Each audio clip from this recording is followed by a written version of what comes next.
Shabbat Shalom, everyone. Over the past couple of months, we have all been thinking about the things that we do not get to do, whether that is physically being with our families, or simply thinking back to a simpler time when we didn't have to worry about running out of our homes without a mask. There are so many things we expected to miss, and so many other things that we did not expect to miss. I can speak for myself personally. There's one thing that I've been thinking about, especially over the holiday of Thanksgiving, that I want to share with you today. One thing I've sort of found myself realizing is that I miss to travel. Now, I'm sure I'm not alone in this, but when I say I miss to travel, I literally mean I miss the traveling part of a trip, getting on a plane and sitting in my seat and looking out of the window. And I started to realize that there was one real moment that I really remember when I started to take and look at travel in a new light. I was on my way to Las Vegas from Los Angeles, and I was lucky enough to have a window seat. And as we were flying over the desert, I could not happen but realize all of the expanse, all of the wide open space, all of the different landforms, all of the colors of the earth and the grass and the stones and everything that just sort of weave perfectly together. And I remember in that moment looking at out my window and actually saying, wow,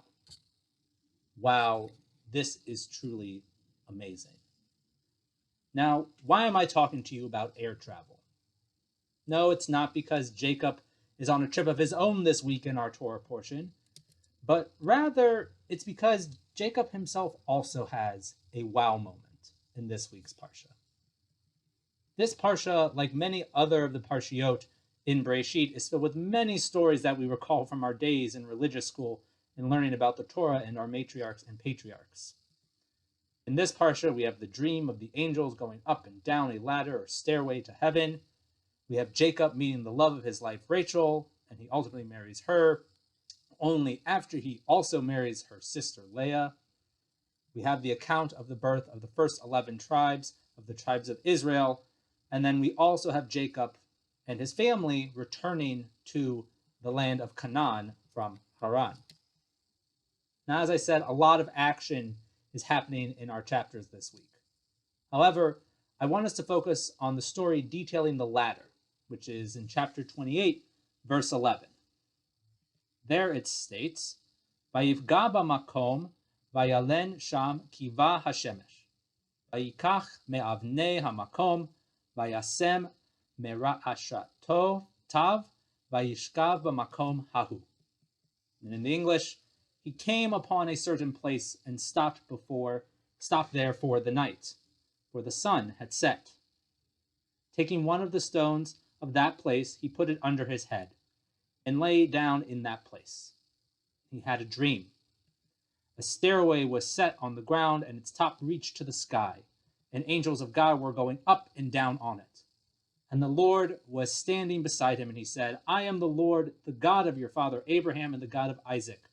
The ground on which you are lying I will assign to you and to your offspring. Your descendants shall be as the dust of the earth. You shall spread out to the west and to the east, to the north and to the south. And all the families of the earth shall bless themselves by you and your descendants.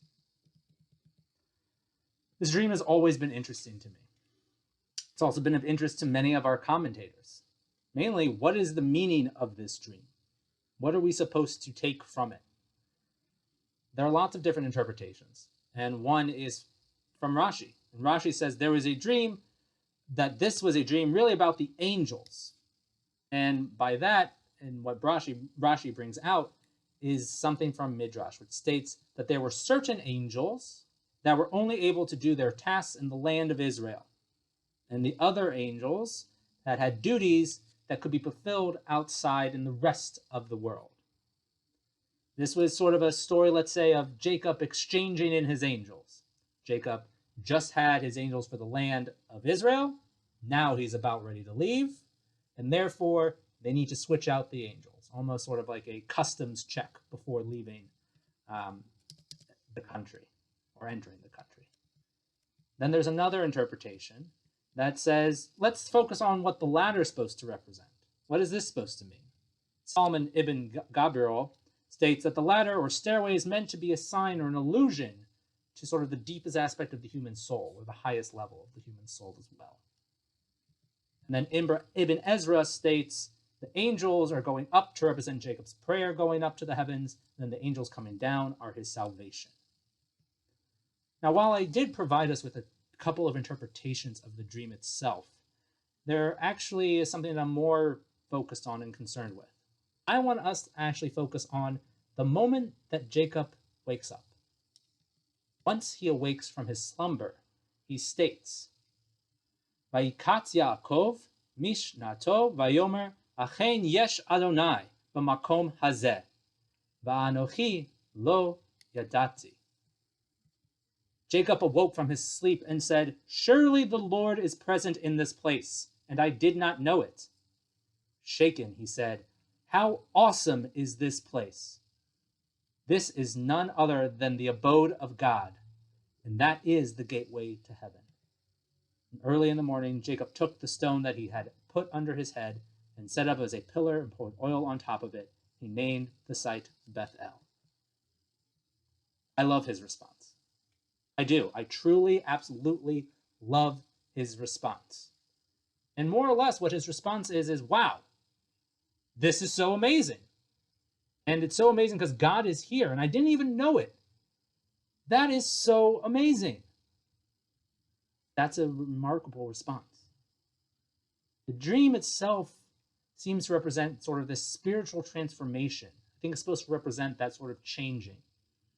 And it does, because the first thing that happens afterward is now Jacob has this realization, just how amazing God is, and that God is present in something that he can experience. I love this moment for Jacob because I can relate. I want to take us back to how I started with what I'm missing most is air travel, or one of the things I'm missing. Not the most, but one of the things I'm missing is air travel. And it's because when I look out that window, when I did that, I had the same feelings of awe and amazement that Jacob had. And I know that whenever I personally get on a plane, I know I will have that moment. It doesn't matter if I'm flying around the world to Israel or if I was simply just hopping on a plane just for 45 minutes. I know at one moment I will be like Jacob and say, wow, that's so amazing. And wow, God is here and God is everywhere. And I get to experience that. However, in thinking about it, I really should be able to do that and have those moments every single day, at any moment. I should be able to look outside my window in this apartment and think, wow, look how amazing those trees are. Look how amazing it is that we're able to build constructions like we are these days. I should be able to be shopping at Cub and think, wow, it's so amazing that I can grab my produce from here. Or, wow, isn't it so amazing that I have so many alternatives for food as a vegan? I should be able to have those moments of wow in my everyday life. We all, I think, need to sometimes stop and just take a look outside. Take a look in our homes, at our loved ones, and just really truly understand how amazing the world is around us. The world around us should make us say wow, because we just realize how complicated and complex it is. Every minute of the day provides the opportunity to just truly open our eyes and say, wow, this place is amazing. And it's because of God that I get to experience it. We need to move from taking things for granted and move to a place of appreciation and realizing that what we have in this world is all due to Hashem. And as we head into Shabbat, I want to invite all of us, take the opportunity to open our eyes. Open our eyes in the same way that Jacob opened his eyes after his dream, or the way that his eyes were metaphorically opened within his dream. to see that amazement. And so I invite us to take a daily moment, find one every single day for your moment of wow, for your moment of amazement. And then, after you have that moment, to think about Hashem, to think about God, and to think about deepening our connection to Hashem through the world that we are able to experience only because of Hashem.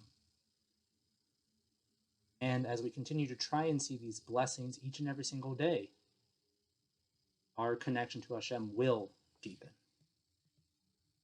And with that, I hope that we all can have a restful, a peaceful, and meaningful Shabbat, where we can hopefully find not just one, but many moments of wow, and many moments of saying just how awesome this place and this world truly is and can be.